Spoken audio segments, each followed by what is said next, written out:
akan melaksanakan proses coaching hari ini ya? Iya, betul sekali Ibu. Oke, sebelum nanti melakukan proses coaching, ada sedikit yang akan saya bicarakan dengan Bu Ella. Boleh ya Bu? Boleh sekali. Ya Ibu Ella, nanti pada saat coaching, saya akan mengamati coach dan coaching. Dan akan saya nilai sesuai dengan rubrik penilaian ya Bu. Seperti apakah sudah sesuai dengan alur tirta atau belum. Kemudian apakah Ibu sudah memberikan pertanyaan yang berbobot sesuai dengan apa yang sudah disampaikan coaching. Dan saya juga akan mendengarkan respon dan jawaban dari coaching. Apakah sudah sesuai dengan pertanyaan yang nanti akan Ibu sampaikan. Dan jangan lupa ya Bu ya, harus disesuaikan juga dengan prinsip coaching, yaitu ada kemitraan, kemudian proses kreatif, dan juga memaksimalkan potensi. Mungkin sebelum dilakukan observasi ya Bu ya, ada sedikit yang akan saya bicarakan dengan Ibu. Boleh ya Ibu? Boleh sekali Ibu. Yang pertama, kompetensi apa yang ingin dikembangkan dalam proses coaching hari ini Bu Ella? Kompetensi yang ingin saya kembangkan pada proses coaching kali ini yaitu yang pertama, kehadiran penuh, yang kedua, mendengarkan dengan aktif, dan yang ketiga adalah mengajukan pertanyaan-pertanyaan yang berbobot. Baik Ibu, jadi Ibu ingin mengembangkan 3 kompetensi itu ya. Kompetensi inti coaching ya Bu, ada 3. Yang pertama adalah kehadiran penuh atau presence, kemudian yang kedua mendengarkan aktif, dan yang ketiga adalah mengajukan pertanyaan-pertanyaan yang berbobot ya Bu Ella ya. Iya, betul sekali Bu. Di antara 3 kompetensi itu Ibu, bagian mana nih Bu yang lebih spesifik yang ingin Ibu kembangkan pada observasi nanti Bu? Ya. Yang lebih spesifik yang ingin saya kembangkan adalah yang pertama, mendengarkan secara aktif, dan yang kedua adalah memberikan pertanyaan-pertanyaan yang berbobot kepada coaching. Baik, jadi ada 2 yang ingin Ibu kembangkan yang lebih spesifik ya. Tadi yang pertama mendengarkan aktif dan juga mengajukan pertanyaan-pertanyaan yang berbobot. Nah, menurut Bu Ella nih, indikator ketercapaiannya itu seperti apa sih Bu Ella? Iya. Indikator yang ingin saya capai pada saat proses coaching ini adalah coaching dapat menemukan solusi dari permasalahannya dan menemukan langkah-langkah penyelesaiannya. Jadi Ibu, indikator ketercapaian yang ingin Ibu capai adalah coaching dapat menemukan solusi dari permasalahannya sendiri, begitu ya Bu? Iya, betul sekali. Baik Ibu, terima kasih atas jawaban-jawaban yang telah Ibu berikan tadi. Semoga nanti saat pelaksanaan proses coaching akan berhasil dan berjalan dengan lancar. Begitu ya Bu Ella? Iya, terima kasih ya Ibu Eni. Ya, silakan Ibu nanti melakukan proses coachingnya ya Bu ya. Iya. Assalamualaikum Bu Ella. Waalaikumsalam Bu Dwi. Bagaimana kabar hari ini Bu Ella? Alhamdulillah saya baik. Bagaimana dengan Bu Dwi? Alhamdulillah Bu Ella, saya sudah sehat. Maaf Bu, boleh saya mengganggu waktu Bu Ella sebentar? Tidak apa-apa, tidak mengganggu buat Bu Dwi. Ada apa Bu Dwi? Kini saya ingin mengobrol sama Bu Ella. Saya ada sedikit permasalahan di kelas Bu. Dengan senang hati Bu Dwi. Sebelumnya tujuannya Ibu Dwi mengobrol permasalahannya Ibu dengan saya itu apa Bu? Saya berharap dengan sharing dengan Bu Ella, saya dapat menemukan solusi dari masalah yang sedang saya alami Bu. Baiklah, lalu apa permasalahan Ibu Dwi yang sedang Ibu alami? Sebenarnya tuh saya sedang bingung sekali Bu Ella. Lalu apa yang membuat Ibu Dwi itu merasa sangat bingung Bu? Jadi begini Bu Ella, di kelas saya itu ada salah satu peserta didik itu yang selalu bikin gaduh dan mengganggu temannya ketika pembelajaran berlangsung, sehingga proses pembelajaran di kelas itu jadi tidak maksimal. Anak-anak juga kurang fokus dalam belajarnya. Oh, jadi Ibu sedang mengalami permasalahan Ibu itu mempunyai siswa yang selalu membuat kegaduhan di kelas dan mengganggu teman-temannya sehingga proses pembelajaran yang Ibu Dwi lakukan itu tidak maksimal, begitu ya Bu? Iya, betul sekali Bu.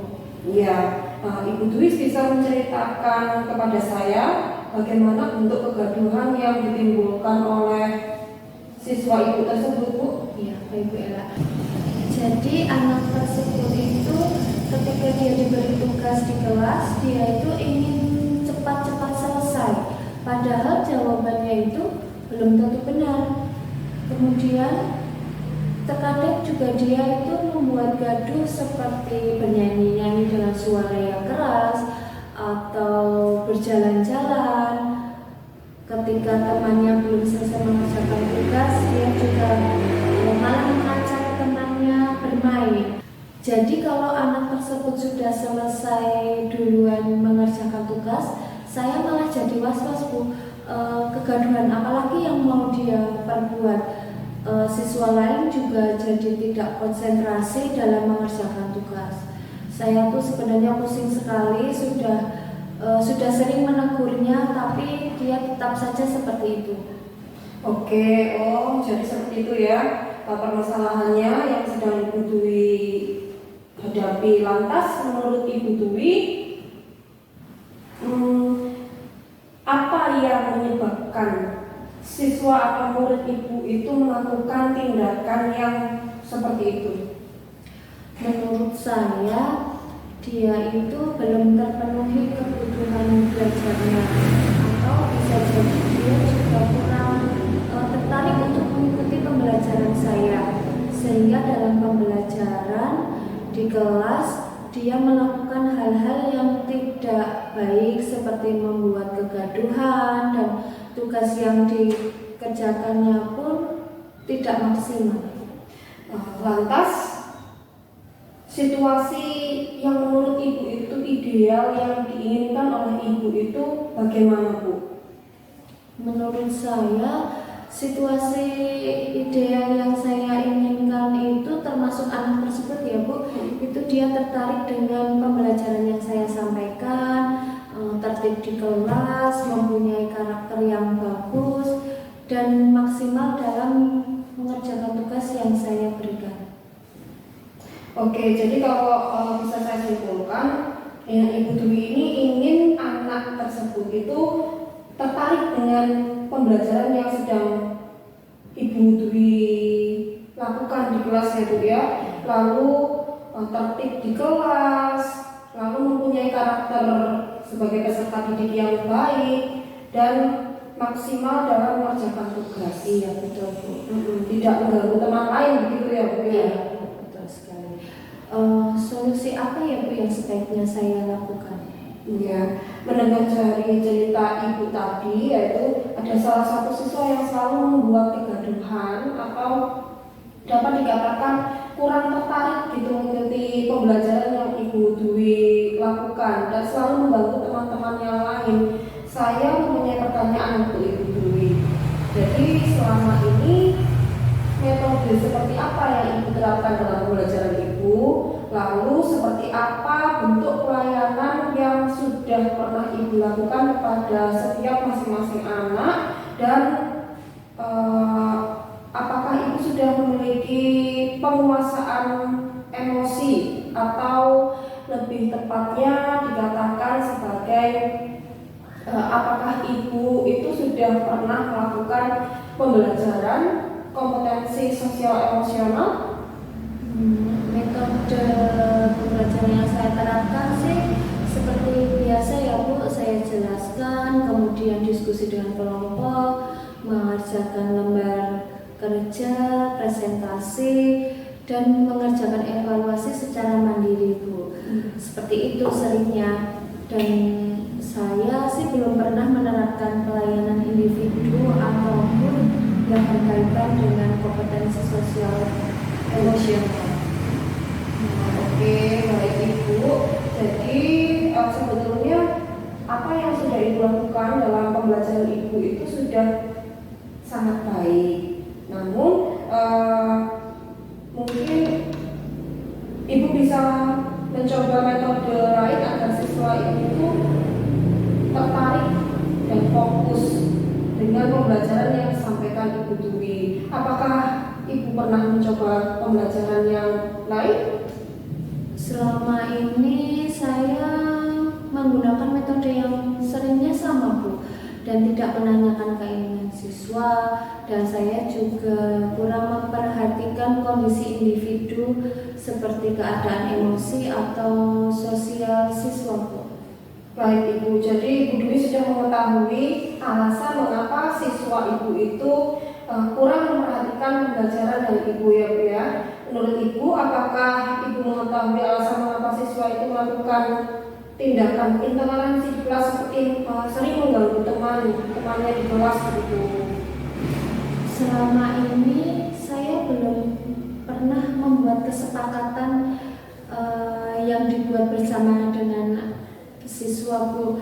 Saya hanya membuat peraturan kelas yang saya tempelkan di dinding.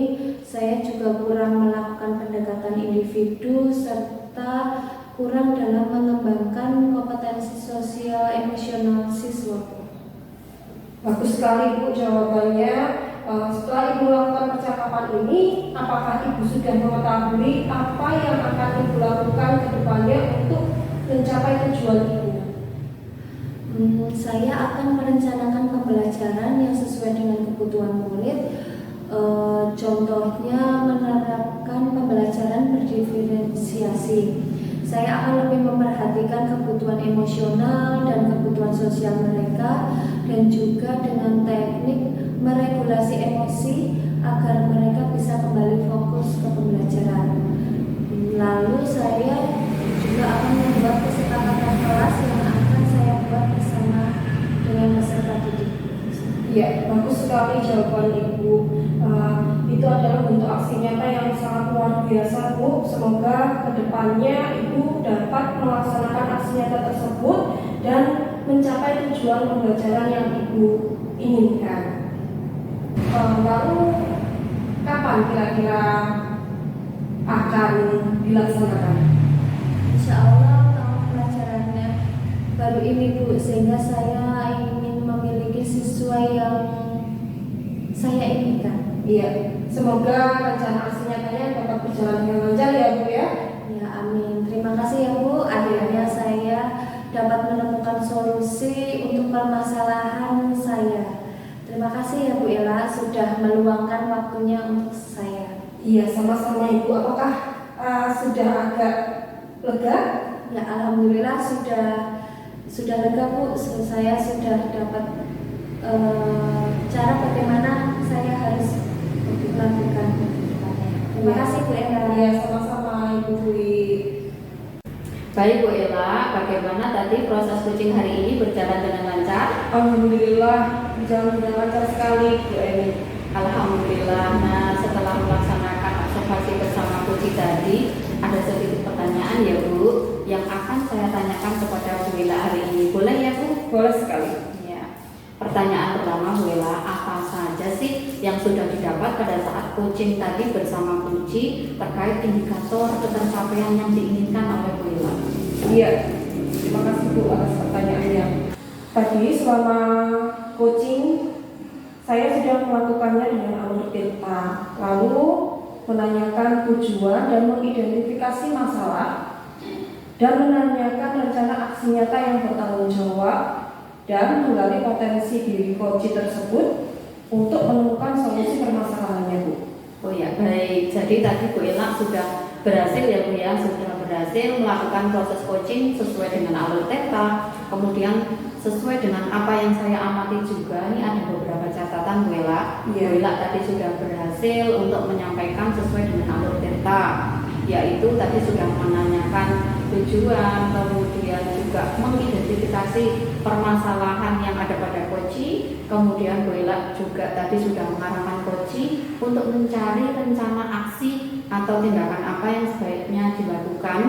Dan juga Bu Ella tadi sudah berhasil nih menemukan rasa tanggung jawab yang ada pada diri koci agar rencana aksi yang dilakukan itu bisa berjalan dengan baik.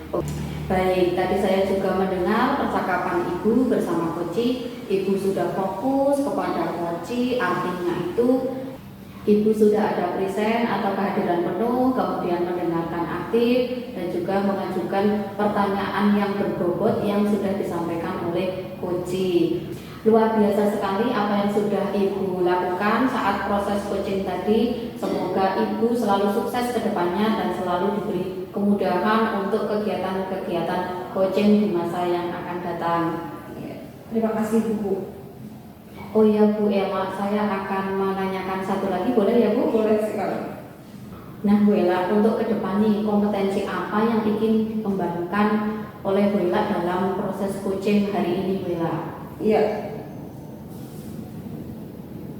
Kompetensi yang ingin saya kembangkan dalam proses coaching selanjutnya yaitu mendalami atau memahami alur tirta dengan baik lagi Bu. Jadi melakukan coaching itu saya harus memahami alur tirta terlebih dahulu.